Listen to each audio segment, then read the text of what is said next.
মনে হয় তৃতীয় বিশ্বযুদ্ধ শুরু হয়ে গেছে। সারা বিশ্বে এখন যুদ্ধের একটা আমেজ চলতেছে।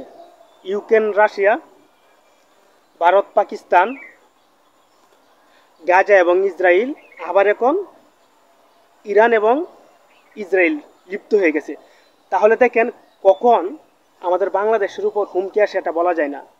আগের যেভাবে 1971 সালে আমরা গেরিলা যুদ্ধ করেছি, এটা এখন আর চলবে না। যেহেতু সব কিছু আধুনিক হয়েছে। একজন পিস্তল নিয়ে, রাইফেল নিয়ে আপনার সামনে দাঁড়িয়ে আছে, আপনি যদি তার সামনে লাঠি নিয়ে যান তাহলে কোনো কাজে আসবে? তো এটা একটা জ্বলজ্বন্ত উদাহরণ দিলাম। আমাদের যারা তরুণ প্রজন্ম রয়েছে, ছোটো বাচ্চারা রয়েছে, তাদেরকে এখন আর আমরা হাট্টিম হাট্টিম টিম, তারা মাঠে পারে ডিম, তাদের কারা দুটো সিং, এগুলা প্রশিক্ষণ দেওয়া, এগুলা পড়ানোর সময় নেই।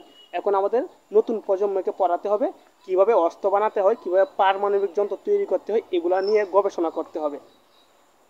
এবং যাতে বাংলাদেশের সম্পদ অন্য রাষ্ট্রে পাচার না হয় সেদিকে খেয়াল রাখতে হবে। যদি একটা বাংলাদেশের সম্পদ অন্য রাষ্ট্রে পাচার হয় তাহলে কিন্তু এই সম্পদটা আর কখনো ফিরে আসবে না। তো নিজের দেশের সম্পদ নিজের দেশে রাখতে হবে, তাহলে আমরা আর্থিকভাবে সচ্ছলতা অর্জন করব এবং অন্য রাষ্ট্র থেকে নতুন সরঞ্জামাদি সামরিক যন্ত্র কিনতে সক্ষম হব।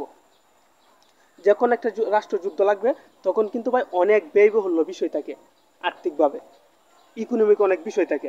তো এগুলোর জন্য আমাদেরকে সচ্ছল হতে হবে।